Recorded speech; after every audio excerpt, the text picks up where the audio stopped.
Hello everyone, नमस्ते। Welcome to my channel Bharti mama's diary.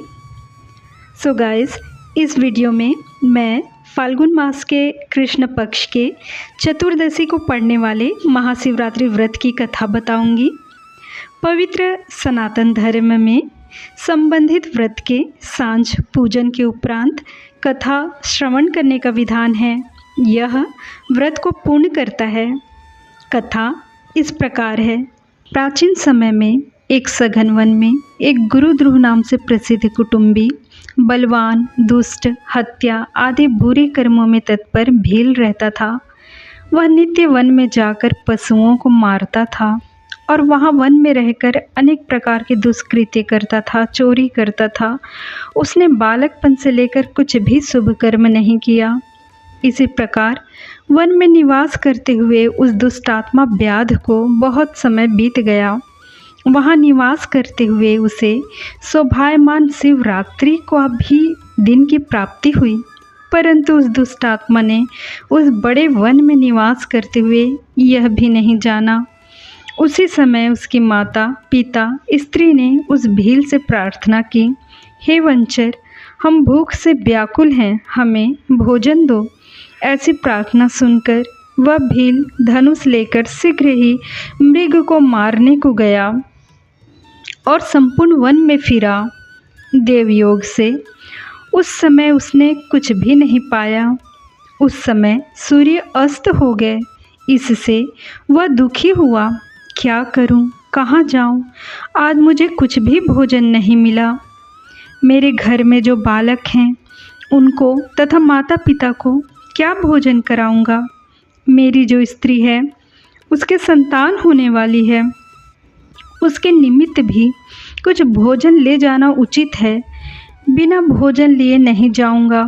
ऐसा विचार करके वह भील सरोवर के समीप जाकर, जहाँ जल का घाट था, वहाँ जाकर स्थित हो गया। अवश्य ही इधर कोई जीव आएगा, उसे मारकर कृतकार्य होकर आनंद से अपने घर जाऊंगा।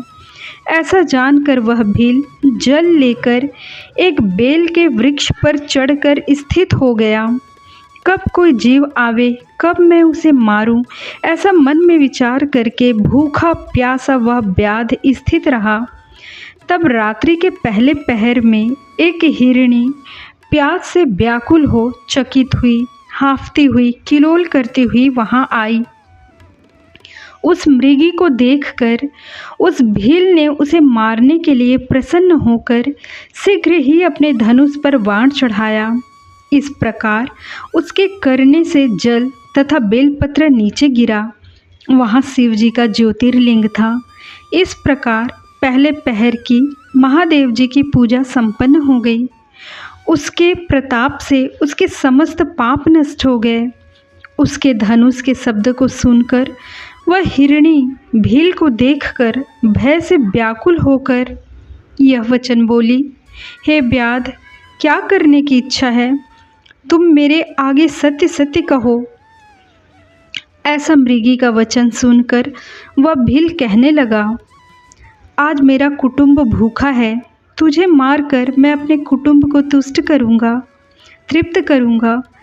ऐसा उसका वचन सुनकर, यह देखकर वह हिरणी विचारने लगी, मैं क्या करूँ, कहाँ जाऊँ, कोई उपाय सोचती हूँ। ऐसा मन में विचार करके वह बोली, अनर्थ करने वाले मेरे शरीर के मांस से यदि तुमको सुख प्राप्त होता है तो इससे अधिक और क्या पुण्य है कि मैं निसंदेह धन्य हूँ। इस लोक में उपकारी जीवों को जो पुण्य होता है वह पुण्य 100 वर्ष तक भी वर्णन नहीं किया जा सकता। परंतु आज मेरे सब बालक अपने स्थान में हैं। उन्हें बहन को अथवा स्वामी को सौंप कर तुम्हारे पास आ जाऊंगी। हे वंचर, मेरा वचन झूठ मत मानो। मैं अवश्य ही तुम्हारे समीप आऊँगी, इसमें कुछ संदेह नहीं। सत्य से भूमि स्थित है, सत्य से ही समुद्र तथा सत्य से ही जल की धारा है। सत्य में सब कुछ स्थित है। उस मृगी के ऐसा कहने पर भी उस व्याध ने उसका वचन न माना। तो विस्मित होकर भयभीत हुई वह हिरणी फिर यह बोली, हे व्याध, मैं जो कुछ कहती हूँ उसे सुनो। मैं शपथ करती हूँ, यदि अपने घर जाकर तुम्हारे समीप नहीं आऊँ तो वेद के बेचने वाले तथा तीनों काल संध्या न करने वाले ब्राह्मण को जो पाप होता है, तथा कार्यों में आसक्त हुई स्त्रियों को अपने पति की आज्ञा उल्लंघन करने से जो पाप होता है, तथा कृतघ्नि को जो पाप होता है, और शिव जी से विमुख हुए मनुष्य को जो पाप लगता है, जो द्रोही का पाप होता है, जो धर्म को तोड़ने वाले का पाप होता है, तथा जो विश्वासघात करने वाले, छल करने वाले का पाप होता है, मैं उस पाप की भागी हूँ यदि मैं फिर यहाँ न आऊँ। इत्यादि अनेक शपथों को करके वह हिरणी जब स्थित हुई तो वह भील विश्वास करके जा, ऐसा वचन उसने कह दिया। जब तक वह हिरणी प्रसन्न होकर जल पीकर अपने स्थान को गई, तब तक पहला पहर उस व्याध का बिना निद्रा के बीत गया। तब उस मृगी की बहन दूसरी हिरणी उत्कंठित होकर उसकी खोज करती करती जल पीने को वहाँ पहुँची। उस हिरणी को देखकर भील ने स्वयं धनुष खींचा। तब पहले के समान फिर जल और बिल्व पत्र शिव जी के ऊपर गिर गए। उससे दूसरे पहर का भी महात्मा परमेश्वर परम ब्रह्म भगवान शिव जी का पूजन व्याध को सुख देने वाला संपन्न हो गया। तब वह हिरणी उस भील को देखकर बोली, हे वंचर, क्या करते हो? उस भील ने पहले के समान कहा। यह सुनकर वह मृगी फिर बोली, वह कहने लगी, हे व्याध, सुनो, मैं धन्य हूँ, मेरा देह धारण करना सफल हुआ, कारण कि इस अनित्य शरीर से उपकार होगा, परंतु मेरे बाल बच्चे घर पर हैं, उन्हें अपने स्वामी को सौंप कर फिर आ जाऊंगी। भील बोला, तेरा कहना मैं नहीं मानूंगा, तुझे अवश्य मारूंगा, इसमें संशय नहीं। यह सुनकर वह हिरणी सौगंध करती हुई बोली, हे भील, सुनो, यदि मैं फिर न आऊं तो वाणी के विचलन से मेरा पुण्य दूर हो जाए। जो मनुष्य विवाहिता स्त्री को छोड़कर दूसरी स्त्री से भोग करता है तथा जो वेद धर्म का उल्लंघन करके कल्पित हुए मार्ग में जाता है, जो विष्णु जी की भक्ति में लगकर शिव जी की निंदा करता है तथा माता पिता के शयाह अर्थात मरण के दिन को ब्राह्मण भोजन बिना खाली जाने देता है, दूसरे को दुख देकर फिर पीछे से मीठे वचन बनाता है, मैं उस पाप से लिप्त हूँ यदि लौट कर यहाँ न आऊँ। वह भील इस प्रकार मृगी के कहने पर तू जा, ऐसा मृगी से वचन बोला। तब वह हिरणी प्रसन्न होकर जल पीकर अपने घर को चली गई। तब तक उस भील को बिना नींद के दूसरा पहर भी बीत गया। उस समय तीसरे पहर के आने पर उनके आने में विलंब जानकर वह व्याध चकित होकर उनकी खोज में तत्पर हुआ। तब ही उसने उस पहर में जल मार्ग में आता हुआ एक मृग को देखा। उस हृष्ट पुष्ट हिरण को देखकर वह भील धनुष पर बाण चढ़ाकर उसके मारने को उद्यत हुआ। उस समय उसके ऐसा करने पर कुछ एक बेलपत्र उसके प्रारब्धवश शिव जी के ऊपर चढ़ गए। उनसे उस रात्रि में उस भील के भाग्य से तीसरे पहर की भगवान शिव जी की पूजा संपन्न हो गई। इस प्रकार शिव जी ने उसके ऊपर कृपालुता दिखाई। वहाँ उस शब्द को सुनकर वह मृग बोला, हे भील, तुम क्या करते हो? तब वह व्याध बोला कि मैं अपने कुटुंब के निमित्त तुझे मारता हूँ। ऐसा भील का वचन सुनकर वह हिरण प्रसन्न मन होकर शीघ्र ही उस व्याध से यह वचन बोला, मैं आज धन्य हूँ, पुष्टिवान हूँ, जिससे तुम्हारी तृप्ति होगी। जिसका अंग दूसरे के उपकार के निमित्त नहीं होता, उसका सब कुछ निष्फल गया। जो प्राणी सामर्थ्य होकर भी परोपकार नहीं करता, उसकी सामर्थ्य व्यर्थ होती है, वह परलोक में नरक को जाता है। परंतु मैं अपने बाल बच्चों को उनकी माता को सौंपकर और उन सबको धैर्य देकर फिर यहाँ आ जाऊँगा।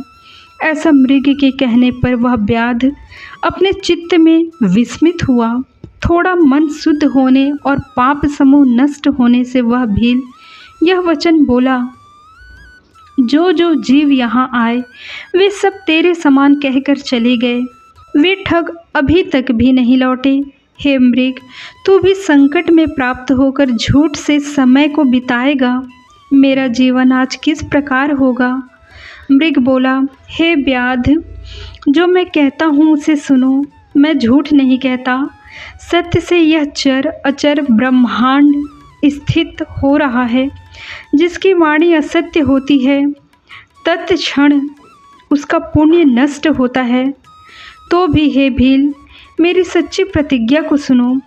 संध्या के समय मैथुन करने तथा शिवरात्रि को दिन में भोजन करने से, झूठी गवाही देने, धरोहर मारने में तथा संध्या न करने वाले ब्राह्मण का जो पाप होता है, जिसका मुख शिव भजन रहित है, जो समर्थ होकर भी उपकार करने वाला नहीं है, पर्व के दिन बेल तोड़ने, अभक्ष के भक्ष करने, शिव जी को बिना पूजे भोजन करने तथा भस्म रहित अंग से रहते से जो पाप होता है, इन सबों का पाप मुझे लगे यदि मैं फिर लौट कर ना आऊं।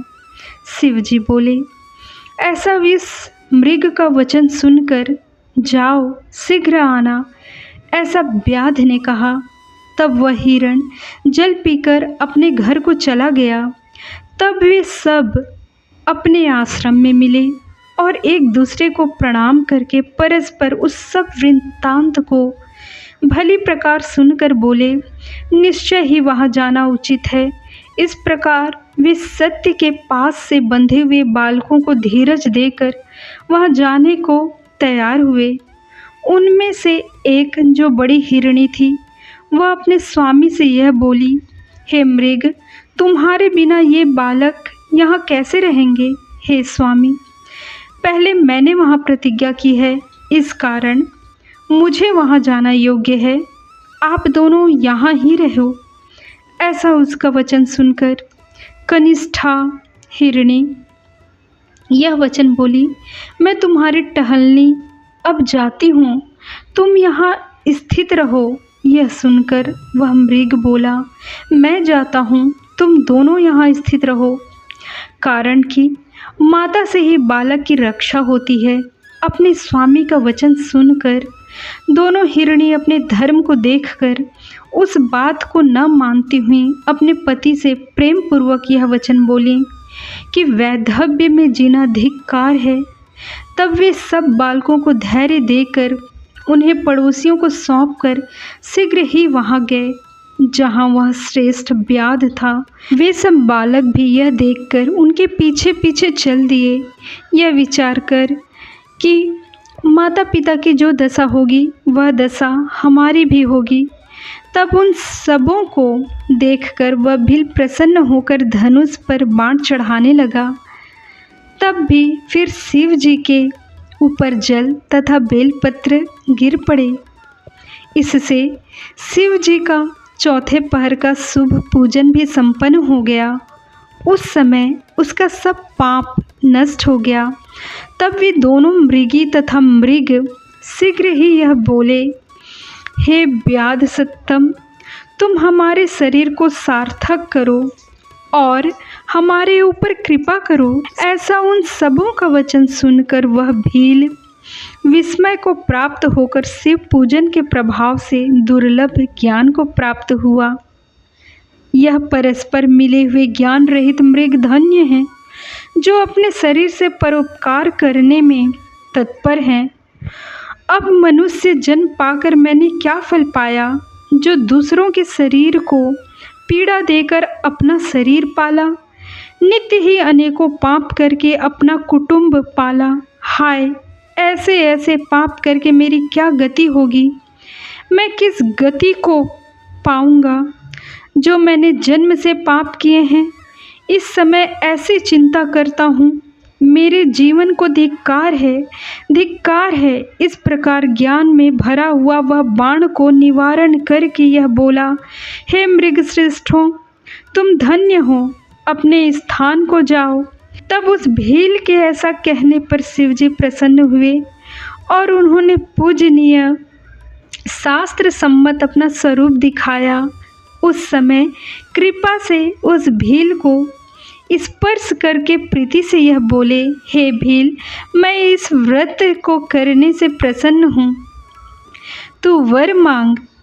वह व्याध श्री शिव जी के स्वरूप को देखकर क्षण मात्र में मुक्त होकर मैंने सब कुछ प्राप्त कर लिया, ऐसा कहता हुआ शिव जी के चरणों में गिरा। अति प्रसन्न हुए शिव जी ने भी उसे गुह ऐसा नाम देकर तथा कृपा दृष्टि से देखकर दिव्य वरदान दिए। शिव जी बोले, हे व्याधर से सुन, तुम मनोवांछित दिव्य भोगों को प्राप्त हो तथा श्रृंगवेरपुर में परम राजधानी को प्राप्त होकर वहाँ निवास कर। हे व्याध, तुम्हारे वंश की वृद्धि अविनाशिनी होकर देवताओं से भी प्रशंसनीय होगी और तुम्हारे पर साक्षात रामचंद्र जी निश्चय ही पधारेंगे और वे मेरे भक्तों के ऊपर स्नेह करने वाले रामचंद्र तुम्हारे साथ मित्रता करेंगे और तुम मेरी सेवा में चित्त लगाकर दुर्लभ मोक्ष को प्राप्त होगे। इसी अवसर में वे सब मृग शिव जी का दर्शन करके तथा शिव जी को प्रणाम करके मृग योनि से सुंदर मुक्ति को प्राप्त हुए। उस समय वे दिव्य शरीर धारण करके विमान पर चढ़कर शिव जी के दर्शन मात्र से साप से छूटकर स्वर्ग लोक को सिधारे। तब अर्बुदाजल पर्वत पर वे बाधेश्वर नामक शिव जी प्रसिद्ध हुए। वे दर्शन से तथा पूजन से तत्क्षण भोग और मोक्ष देने वाले हैं। वह भील भी उस दिन से लेकर संपूर्ण भोगों को अनुभव करके रामचंद्र जी की कृपा को प्राप्त होकर शिव जी की सायुज्य मुक्ति को प्राप्त हुआ। वह भील अज्ञान से शिव जी के व्रत को करके सायुज्य मुक्ति को प्राप्त हुआ। यदि भक्ति करने वाले मनुष्य शुभ मुक्ति को पाते हैं तो क्या आश्चर्य है। संपूर्ण शास्त्रों को तथा अनेक धर्मों का विचार करके यह सबसे अधिक शिवरात्रि के व्रत को कहा। इस संसार में अनेक प्रकार के व्रत हैं, अनेक तीर्थ हैं, अनेक दान हैं तथा विविध यज्ञ हैं, तप भी बहुत हैं तथा जप भी अनेकों हैं, परंतु इस शिवरात्रि के व्रत की तुल्यता को प्राप्त नहीं होते। इस कारण अपना हित चाहने वालों को यह अति श्रेष्ठ दिव्य सदा भुक्ति मुक्ति देने वाला शिवरात्रि का व्रत अवश्य करना चाहिए। भगवान शिव शंकर की जय, माता पार्वती की जय। आप सभी को महाशिवरात्रि व्रत पर्व की हार्दिक शुभकामनाएं। जय श्री कृष्णा।